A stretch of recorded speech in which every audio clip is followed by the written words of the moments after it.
Salut les jeunes cyclistes dynamiques, il est 5h19 du matin. Autour de moi c'est les retours de soirée, fin de soirée. Mais moi ce matin je vais récupérer Quentin Ruel, que vous connaissez sûrement. Je vais le récupérer parce qu'on va aller faire une course tous les deux. Tour des Yvelines 2022, allez c'est parti.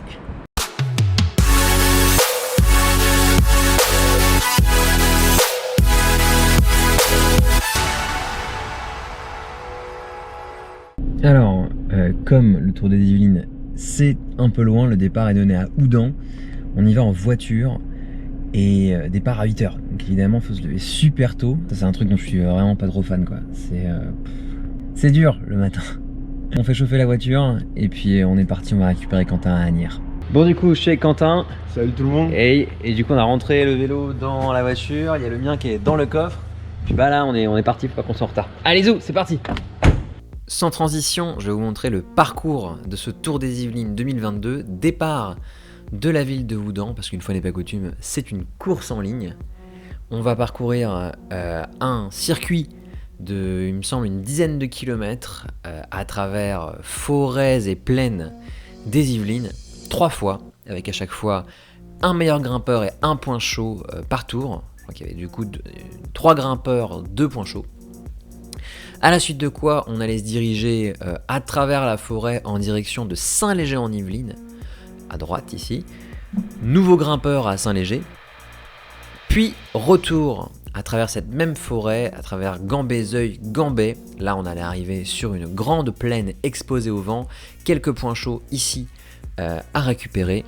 Puis direction la plaine de Maule avec la fameuse côte de la Rolanderie à l'entrée de Maule, qui allait vraiment faire mal. Regardez, hop, c'est là l'espèce de petit serpentin.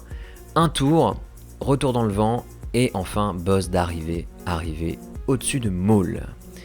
Très chouette comme parcours, franchement, je l'avais déjà fait en 2020, j'avais vraiment hâte de retourner. Petite mise en bouche, je vais vous montrer le début du départ fictif. Ça commençait sur les chapeaux de roue, regardez sur la gauche de l'écran. Petite chute contre une voiture dans la ville de Houdan. Ça arrive parfois sur les départs fictifs qu'il y ait des cartons, c'est un peu idiot de chuter à ce moment-là, donc il n'y a pas trop d'enjeux, cependant il faut quand même rester assez bien placé. Avant toute chose, je vais quand même vous parler un petit peu du setup de cette course. Finalement, avec quel état d'esprit je rentrais dans cette compétition. Il faut savoir que en ce début de saison, j'ai un petit manque de jus en fin de course. Je pense que c'est parce que je passe sur des formats de course un peu plus longs, de deuxième catégorie, donc autour des 110-130 km. Ce qui fait que moi étant habitué à des formats plus courts, eh bien j'ai un petit peu de mal à fournir des efforts intenses en fin de course. Par ailleurs, comme c'est le Tour des Yvelines, c'est un peu la grosse course de ce département cette année. Le plateau, lui, est particulièrement difficile. Enfin, il y a des bons coureurs, pas mal de coureurs de deuxième catégorie, pas mal de bons juniors. Donc ça allait pas non plus être de la tarte d'arriver à sortir avec les meilleurs, notamment à la fin de la course. Et en même temps, parce qu'il y a quand même un mais, j'ai quand même, en ce début de saison, en cette première partie de saison, une grosse confiance sur les efforts longs. Vous l'avez vu pendant la GFNY Cannes, j'ai beaucoup plus de watts que l'an dernier et je me sens vraiment à l'aise pour rouler vite sur des durées assez longues, donc entre 20, 30, 40 minutes, 1 heure, aucun problème. Du coup, l'envie que j'ai maintenant, ce jour-là, c'est de tenter de loin et de tenter de très loin. Tenter de très loin, ça veut dire peut-être bien faire le départ. Et là, par exemple, quand Igor Humbert démarre pour récupérer un coureur d'Argenteuil déjà parti dès le début, je me dis pourquoi pas aller jouer un petit peu à faire le con et ça se trouve c'est un coup qui peut marcher au moins au début, au moins pour prendre l'opportunité de se classer sur les classements annexes de la course, parce que comme il s'agit d'une course un peu importante, il y a pas seulement le classement scratch, le classement général, mais aussi un classement des points chauds de meilleurs sprinters et un classement de meilleurs grimpeurs. Donc, les points chauds en général sont des endroits en grosse ligne droite où on peut taper un sprint, et les meilleurs grimpeurs, ça va être au passage en haut d'une bosse. Le premier à passer prend 5 points, le deuxième en prend 3 et le troisième en prend 1. Compte tenu du fait qu'il y a 5 points chauds et 5 grimpeurs, ça veut dire que bien se classer sur seulement quelques-uns de ces points, pouvait suffire à remporter le classement. Vu le nombre de coureurs au départ, on était presque 140, et en particulier s'il y a plusieurs échappées différentes qui se forment et que les points sont bien distribués entre les coureurs, entre plein de coureurs différents. Si t'es le gars qui a fait 2-3 points chauds, tu as de bonnes chances, malgré le faible nombre de points engrangés, d'être bien classé au classement des points chauds ou du meilleur grimpeur. Donc là on arrive dans le premier grimpeur. Vous voyez, je suis très mal placé, c'est aussi un jeu de placement, de courir ces classements, les classements des maillots. Donc là je me suis dit à ce moment là déjà, vu la position que j'ai sur le premier grimpeur, et compte tenu du fait que je vais pas forcément avoir beaucoup de jus sur la fin de la course pour essayer de rattraper un éventuel retard sur ce maillot là, le maillot grimpeur pour moi c'est cuit. C'est carrément cuit. Donc s'il faut aller chercher des points pour un maillot, ça va plutôt être le maillot des points chauds, le maillot vert. Donc ce que je voulais vous montrer sur cette bosse, qui n'a absolument rien à voir avec le maillot d'ailleurs, c'est qu'elle est montée à un rythme quand même assez élevé. On est à 30-31 km/h. Regardez, on va voir vraiment des coureurs s'effondrer comme le coureur de Montigny là, qui est en train de perdre complètement des places, se faire complètement lâcher. Quentin lui il est bien placé, on le voit là derrière moi, aucun problème. Il y a des bonnes têtes de croustilles quand même, hop là, croustille. Là il y en a qui souffrent, hein. Il y a absolument aucun doute. On va en voir des coureurs qui tirent la gueule sur cette bosse de Sergontière. Là il y en a encore un là, et il me semble qu'on va voir arriver un coureur de Clamart à l'écran, qui lui est authentiquement en souffrance. Ouais, il n'a pas eu de souci pour passer la bosse. En revanche, dans l'expression du visage et le langage corporel, on sent qu'il y a une forme de détresse. On sent que clairement, il fallait pas non plus qu'on monte beaucoup plus vite. Sinon, ça allait devenir un petit peu difficile, quoi. C'est vraiment dur. Moi je n'étais pas non plus en train de chiller à 190 battements par minute. On est carrément dans le domaine de la souffrance extrême. Mais fort heureusement, c'est une côte relativement courte, puisqu'elle est déjà terminée. Et il fallait juste après se replacer tranquillement dans la descente pour pouvoir éventuellement participer à un coup vers l'avant. Deuxième passage sur la bosse, retour dans la lessiveuse. On va la monter un petit peu moins fort, mais tout de même, à chaque fois dans ce virage là, c'était le début de la souffrance. Il fallait quand même tenir le choc. Les vitesses sont élevées, donc il faut vraiment tenir la roue du mec qui est devant et pas flancher, parce que c'est quand même une ascension, même si elle n'est pas très pentue, qui se faisait à un rythme assez élevé. Donc il fallait être bien en jambes quand même pour soutenir le rythme. S'il y avait un gars qui s'en sortait plutôt bien sur cette bosse, mine de rien, c'est Quentin. Regardez, il est là à gauche, en danseuse. Il tient vraiment le choc, hein, il tient les roues, aucun problème, il passe les bosses comme un chef. Lui qui aime pas trop ça d'habitude, il s'en sort super bien. En haut de la bosse, j'arrive côte-côte avec mon coéquipier Piericci qui me dit « Ah, il faut y aller maintenant ».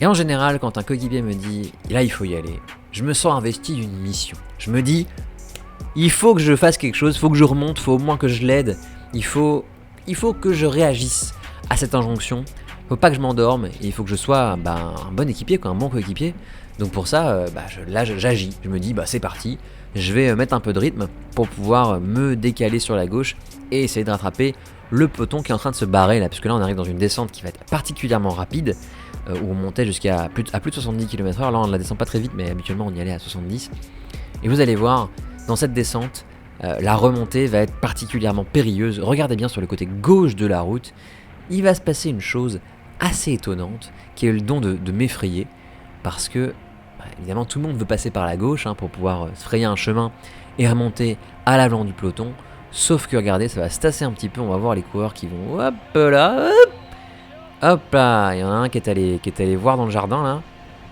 coureur de l'US Métro. Vous voyez là, il y avait pas énormément de tension sur cette course. En revanche, il y a eu des situations particulièrement foireuses qui ont mis des cyclistes à terre. Et d'ailleurs, je souhaite un prompt rétablissement à tous les coureurs qui ont chuté. N'hésitez pas à leur transmettre vos vœux en commentaire, je pense que ça leur fera plaisir. Je vous disais me sentir investi d'une mission après que Pierre m'ait un petit peu houspillé pour que je participe à l'avant. Et bien regardez, voilà, je suis à l'avant, il y a un coup qui essaie de partir, là le peloton s'étire énormément. Regardez, là on est un petit peu partout en longueur, là il y a au moins peut-être une centaine de mètres. Avec des coureurs qui essaient de partir sur cette partie plate, assez exposée au vent. Et là, je vois que le groupe ralentit, que l'étirement du peloton est extrême. Et là, je me dis, c'est le moment de fournir mon effort. Je vais tenter la facteur. La facteur, donc je me décale un petit peu, hop, je me dresse pas sur mes pédales. Et voilà, je pars avec une petite accélération, donc je vais pas très vite. 43 km/h, 500 watts. Mais vous voyez l'écart se creuse. Derrière moi, personne ne donne la chasse immédiatement parce que j'ai attaqué à un moment assez propice, un moment où d'autres coureurs avaient attaqué avant moi, ce qui m'a donné un avantage de fraîcheur, je pense, ce qui m'a permis de créer cet écart assez vite et finalement sans trop créer de crainte de la part des coureurs que j'ai quittés. En plus, regardez, j'ai attaqué à un endroit où il était possible de créer encore plus d'écart au moyen de cette bosse. Vous voyez, là on est dans la bosse de Boissière-École, si je ne me trompe pas. C'est très raide, c'est particulièrement raide. Ici on est à, là ça annonce 6%, mais en fait je crois que ça monte au-delà des 8 ou 9%. D'ailleurs je déglingue mes pédales. Je déglingue mes pédales à 600 watts pour passer la crête. Là j'y suis, ça y est. Et là à ce moment-là je me dis, hop c'est bon, j'ai un écart. Je regarde derrière moi, ils sont assez loin. Ils sont effectivement à 10 secondes comme je vous l'ai affiché ici. Là je vous ai montré les écarts que j'ai pu obtenir pendant cette première échappée. 10 secondes là on les voit tout juste arriver. Hop là, les voilà. Et là je me dis bon bah c'est parti, je suis en échappée, donc je fournis mon effort d'échapper. Je me cale à un effort que je sais être soutenable, au moins pour les premières minutes de l'échappée. Dernier test FTP, et ça franchement, franchement on m'aurait dit ça l'an dernier, j'y aurais jamais cru, mais j'ai rentré 347 watts sur 20 minutes. Donc c'était avec beaucoup de confiance que je rentrais dans cette échappée en me disant ah, si tout se passe bien, je mets allez 320 sur le plat, ça va bien se passer. Et d'ailleurs, j'arrive vraiment à creuser l'écart, puisque au virage suivant, j'ai 20 secondes d'écart. Là aussi, je profite un petit peu de cette partie qui est avec une route étroite. Donc route étroite en général favorise l'échappée, parce que le peloton peut moins bien s'organiser sur une route étroite. Là, ce sur quoi je comptais, c'est sur le retour d'un contre pour me donner un coup de main et me permettre de poursuivre cette échappée jusqu'au bout, pourquoi pas. En réalité, moi à ce moment-là, je me dis, bon bah je mets un rythme soutenable pour pouvoir créer de l'écart et le maintenir au bout d'un moment, et surtout donner envie à un contre de me rejoindre. Là, ce qui est cool, c'est que, je sais pas si vous avez vu sur la route, j'arrive à 1 km du prochain point chaud.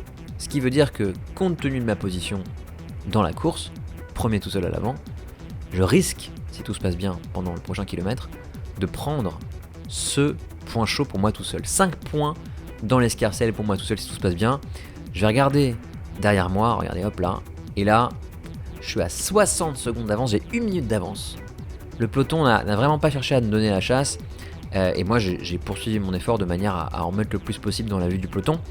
Et là j'arrive sur le prochain point chaud, ce qui me ravit, hein, parce que là je vais avoir des points, les voilà, les 5 points. Les 5 premiers points de Jeune Cycliste Dynamique sur les points chauds du Tour des Yvelines 2022. Et du coup là je me suis un peu engagé, je me suis dit, vu que j'ai 5 points, ce serait dommage de pas aller chercher, de pas aller contester ce maillot vert. Et donc là, à ce moment-là, dans ma tête, je me dis, il faut que je conteste ce maillot vert, il faut que je le tente. Ce que je ne savais pas à ce moment-là, c'est que derrière moi, il y a 2 coureurs qui sont en chasse-patate. Vous les avez peut-être aperçus. À ce moment-là, je le sais pas. Moi, je regarde droit devant moi, je me dis, bon bah, je fais le job, je roule. Moi, je suis là pour rouler, je me fais plaisir. C'est chouette. J'approche du passage sur le 3e grimpeur, donc c'est le dernier grimpeur du circuit. Après le circuit, on rentre dans la transition vers le circuit final. Là, à ce moment-là, je me dis, bon bah ouais, je vais au grimpeur, je sors du circuit, et puis bah là, advienne que pourra. Je veux dire, advienne que pourra, on y va, on fait ce qu'on peut. Mais en arrivant au début de cette bosse, que j'avais prévu de faire à peu près 400 watts, hein, donc de le faire avec du rythme, hein, vraiment, sur le bord de la route, il y a un gars qui me dit, écoutez, voilà, il me dit, attends-les. Du coup, je me retourne, et puis qu'est-ce que je vois ? Je vois, il y a 2 gars derrière moi, enfin, il y a au moins 2 mecs qui sont derrière moi, et qui me donnent la chasse. Du coup, là, je me dis, bah, c'est génial. Moi, je vais ralentir je vais monter la bosse au train, je vais les laisser rentrer, on sera 3 en échappée. 3 en échappée, ça peut peut-être faire un truc correct, je veux dire, on peut tenir plus longtemps à l'avant, plus longtemps que si moi j'étais resté tout seul. Et derrière moi, ce qui va se passer, c'est qu'ils vont revenir, enfin ils reviennent de plus en plus, parce que je les laisse un peu revenir, hein. Je fais un train tout à fait supportable dans la bosse, hein. Dans les premiers passages j'étais à 190 battements, là je suis à 186 battements. Et ce qui va se passer, c'est que je ne suis rejoint que par un seul coureur. Et là je me dis, mais c'est pas possible, ils étaient pas plusieurs, non ? Enfin je me dis ça dans ma tête, je me dis, mais ils étaient pas plusieurs. Et là je suis archi déçu parce que derrière moi, en réalité le coureur du VCAB qui était accompagné du coureur du métro qui est venu avec moi là, il s'est fait complètement lâcher sur la bosse. Au lieu de revenir à 3 pouvoir coopérer à 3, eh bien nous ne sommes que 2. Et au passage du meilleur grimpeur que je laisse à Sacha Guillaume qui est juste devant moi là, eh bien nous n'avons plus que 40 secondes d'avance. Et c'est là que Sacha me demande un relais. Et quoi, tu roules? J'essaie de faire un truc un peu malin. J'essaie de jouer un peu une transaction, de lui dire que comme je lui ai laissé les points de meilleur grimpeur, c'était à lui de rouler dans la descente pour que je puisse un petit peu me reposer et garantir un peu plus de durée de vie à cette échappée finalement. Et après, je lui propose un petit deal. Écoutez ce que je vais lui dire, c'est assez rigolo. À 2, ça va le faire. Laisse les points chauds, laisse les grimpeurs. Donc pour que l'échappée tienne la route et qu'on se fasse pas la guerre sur tous les grimpeurs et les points chauds, ce que je propose à Sacha, c'est de lui laisser les grimpeurs et que moi je prenne les points chauds.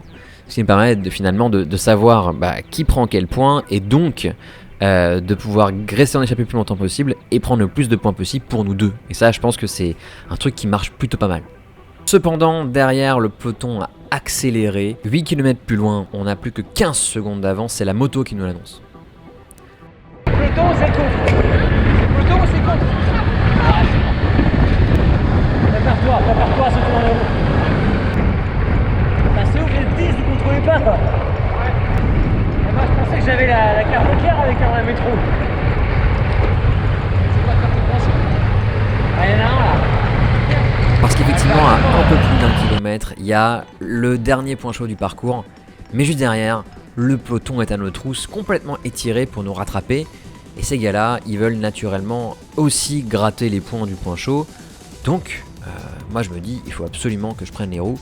Que ce soit pour repartir en échappée d'ailleurs, parce que moi je me sentais bien, je me disais il serait peut-être possible qu'on refasse un coup, et aussi pour prendre les points du point chaud. Comme je vous l'expliquais, il n'y a que 5 points chauds, donc si je commence à faire des premières positions sur 1 ou 2 points chauds, il est possible que ça m'amène à une bonne place sur le classement du maillot vert. Donc là je me remets en ordre de bataille pour participer à ce sprint, enfin en tout cas à cette baston pour le point chaud. On vient de passer le kilomètre, on est à tout juste 1 km du point chaud, donc là il faut vraiment être bien placé. Moi je suis pas un as du placement, du coup ce que je me dis, c'est qu'il faut absolument que je sois dans une des premières positions. En étant dans une des premières positions, même si quelqu'un essaie de me déborder, j'aurai au moins une des 3 premières places.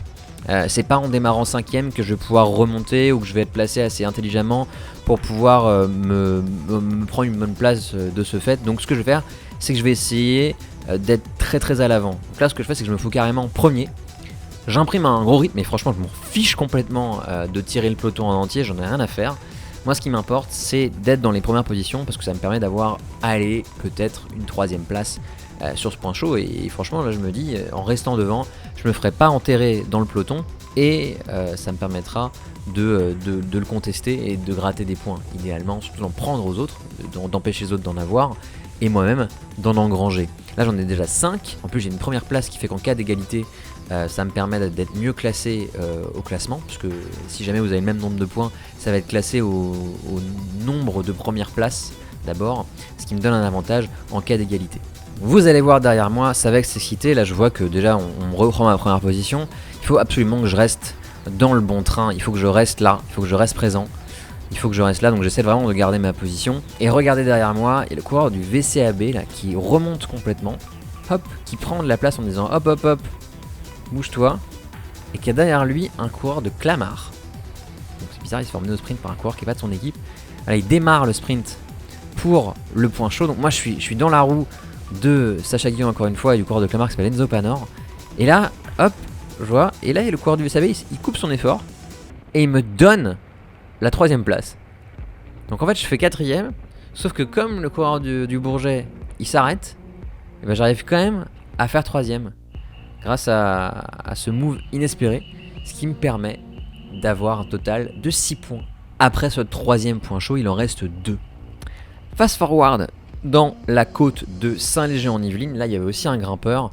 Comme je vous l'ai dit au classement des grimpeurs, j'étais pas du tout dans le coup. Franchement à ce moment-là de la course, j'avais déjà mal aux jambes. J'avais mal aux jambes et je me disais waouh, en fait l'effort consenti, là, les 40 minutes d'échappée qu'on a pu faire au début de la course, ça fait un peu mal. Donc là je vais plutôt essayer de rester dans les roues en me disant bon, le but ça va être d'essayer d'amener mes points au bout de la course et éventuellement d'en gratter si je peux d'ici la fin de la compétition. mais surtout de rester dans les roues et de pas péter quoi, de pas péter, de pas chuter, de pouvoir faire des trucs chouettes. Donc après la forêt, comme je vous l'ai dit, il y a une partie particulièrement exposée au vent sur la plaine dite de Versailles.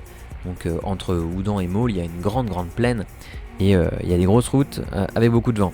Donc ce jour-là, il y avait 10 km/h, 10-15 km/h de vent, ce qui était absolument pas énorme, mais qui a quand même causé 2-3 petites frayeurs par-ci par-là à certains coureurs. Je vais vous montrer un petit peu à quoi ça ressemble. Malheureusement, la caméra avant ne filme pas à ce moment-là, mais vous allez pouvoir voir avec le point de vue arrière ce qui peut se passer quand le vent souffle de travers sur un parcours comme celui-ci. Donc là, vous voyez, tranquille, tout le monde est à l'arrière du peloton en mode pépère, et d'un seul coup, vous allez voir, ça va accélérer très nettement et tout caler sur un côté pour former ce qu'on appelle une bordure.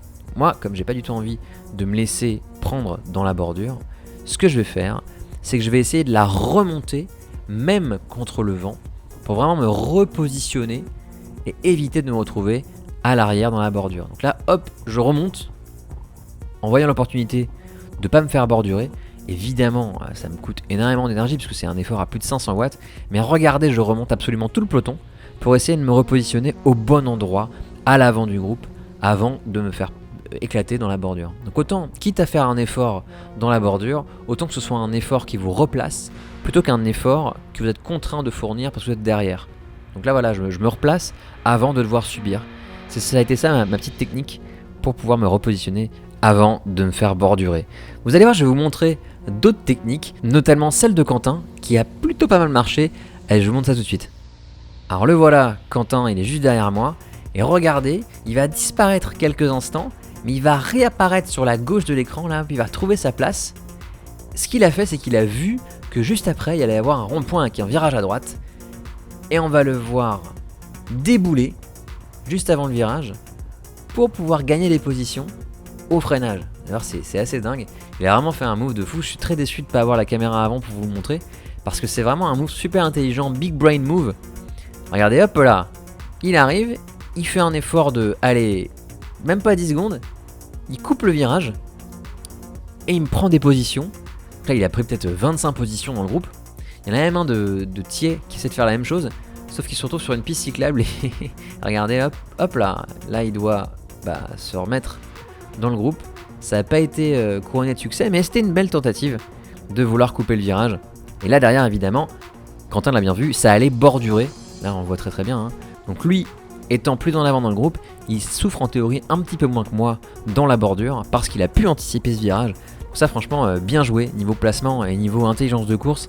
Là, il y a du big brain move au mètre carré chez Quentin Ruel.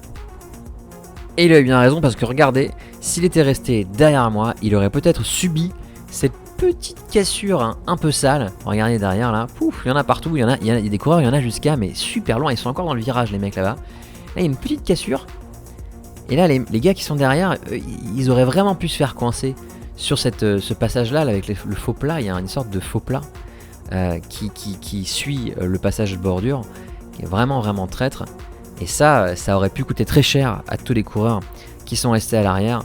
Parce que heureusement, le reste du groupe a ralenti, on n'est plus qu'à 33 km/h, mais on était quand même pas très loin d'une grosse cassure. D'ailleurs, fun fact, regardez sur la gauche de l'écran, il y a un coureur en bleu. Et bien, ce coureur-là, heureusement qu'il s'est pas fait coincer dans cette petite bordure, parce qu'il allait gagner la course ce jour-là. Donc c'était à deux doigts de finir en jus de boudin pour Manu Guérinel, avant sa deuxième victoire en deuxième catégorie. Pour ce qui me concerne, le reste de la course s'est correctement passé. Ça a été assez compliqué sur la fin. Comme je vous l'ai dit, j'ai des petits soucis sur les efforts de fin de course, mais ça j'y remédierai au fur et à mesure de la saison. J'ai seulement eu une petite surprise à l'arrivée, puisque j'ai été appelé au podium. Je vous laisse découvrir ce qui s'est passé. Olympique.